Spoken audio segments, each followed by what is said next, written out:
Is it you or your body? Your brain? Your addiction? So who is making decision? Who's in charge of your food decision? Making decision what to eat?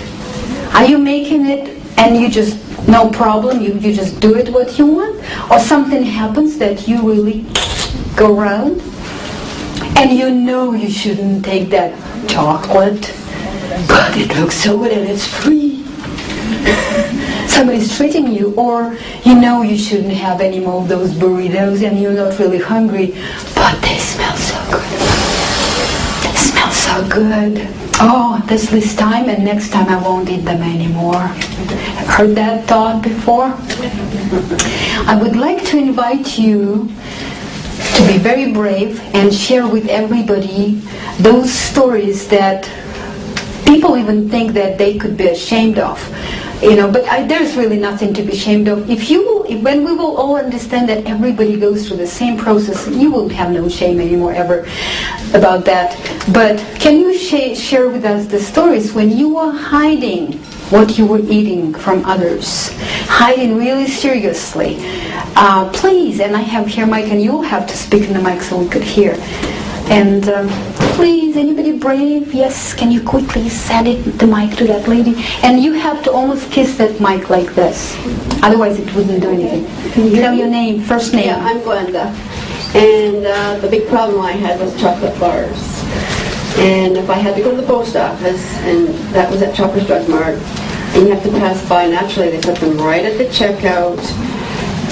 Or the dollar store was worse, because then it's 2 for $1 and they won't let you buy one. You got to buy 2. And I said, I don't want to. You have to buy 2, but I'll eat them.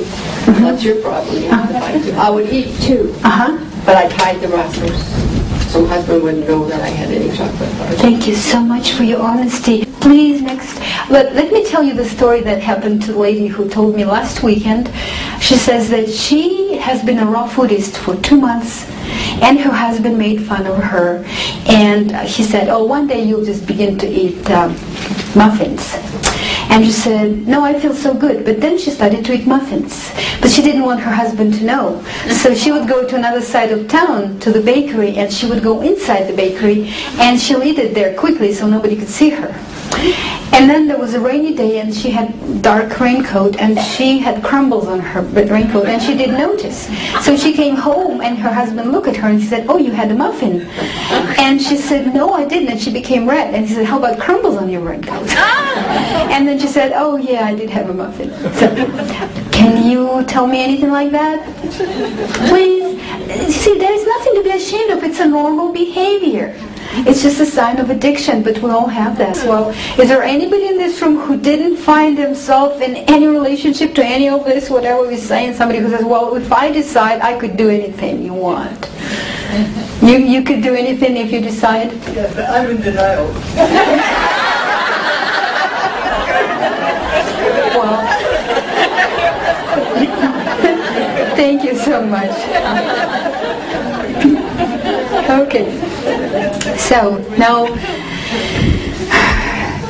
we all see that there is some kind of this tricky power, this negative power, this energy that makes us do something we don't want. Do you see that? That's something we do that we regret later. We regret so many times that we even gave up. We don't try anymore. So many people already tried to quit eating chocolate so many times that we quit trying. Well, it's getting boring and irritating to try because I know I'll give up again. How many of you had that experience? Or how many of you tried to quit eating something that you already decided not to try anymore? Thank you for your honesty. Thank you. There are so many of us. Wonderful. So let's think today. Let's take a chance. Let's imagine, let's fantasize that you will get a special miraculous chance to actually do what you want, and there will be no that power again. You'll be actually able to do what you want, what you just decide, what you dream of. What would it be? What would you want? What would you want to be? Do you want to be free of any of those addictions? Can anybody express how you feel? What would you want to be? In other words, I'd like to hear from you consciously you choose, will you choose to be raw? I don't ask you to give me a swear that I will be raw. I'm just asking, if you would have a chance to be raw, would you take that chance? Yes. Raise your hands. Would you take that chance? So are you consciously making that decision? Are you maybe under influence of some substance? Making this decision, and maybe you hypnotized? Are you really present? You find you're doing it consciously and sincerely, not under pressure from anybody. So you choosing, actually you would like to choose to be raw. You would love to be raw. If it's easy, then you love to be raw. That's what you want. Is it your true decision? Is it your true wish? Okay. Then I'd like you to write on your green or yellow card 3 main reasons why you want to be raw. Why? Why is that? Can I ask somebody brave to share with us 3 personal reasons why you want to be raw? Or even 1 reason? Anybody wants to share why you want to be raw? Why you want to be raw? I'd like to be raw because I've heard of these wonderful, the way in which you gain energy, you feel a whole lot better. And I just find as we get older and older, we just don't always feel as well. And that would be really big to me, to start feeling. I hear people say that they feel 10, 20 years younger.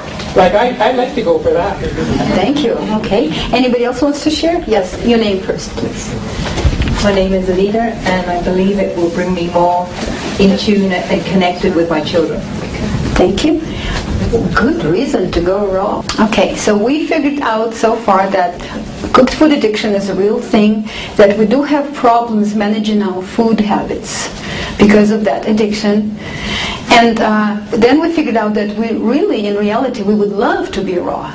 If we knew that it's possible. And now the third step will be finding, okay, step number 1, getting out of denial. Step number 2, clearly making decision that I want to be raw. Step number 3, to find that power in this reality, in this world, that could counteract this negative power of addiction. And we already tried to find this power inside of us when we decided. Have you ever decided to quit eating something? Have you ever decided to quit eating something? And then you figure out it didn't work. Because we couldn't find this power inside of ourselves. Our brain betrayed us. It was like a prostitute. Whenever you show him a piece of chocolate, it forgets what the word that it's given. So we now want to find that power outside. And we have here 125 friends who are willing to help and support you. So now I would like you to turn front row, first row goes, turn back to the second row, and third row, turn back to the fourth, and so forth, and meet your neighbors, and talk to each other, give your name to each other, and talk, and maybe you'll become sponsors of each other. You'll become raw food sponsors. I would like everybody tonight get a sponsor. I would want everybody walk away tonight with a sponsor. And if you already found somebody who you feel comfortable be sponsored with, vice versa, you hear their sponsor, he's your sponsor. Then you could go ahead and write on the back of your green card their cell phone number or home number. But if you didn't, let's continue. You could just look around and see, maybe you see somewhere where you don't shy, when you feel comfortable calling each other. You want to find somebody who has similar interests, similar illness, similar something. You don't have to be neighbors. You could live even in a different country. I'm sponsored for one lady from Pennsylvania. She calls me once or twice a year.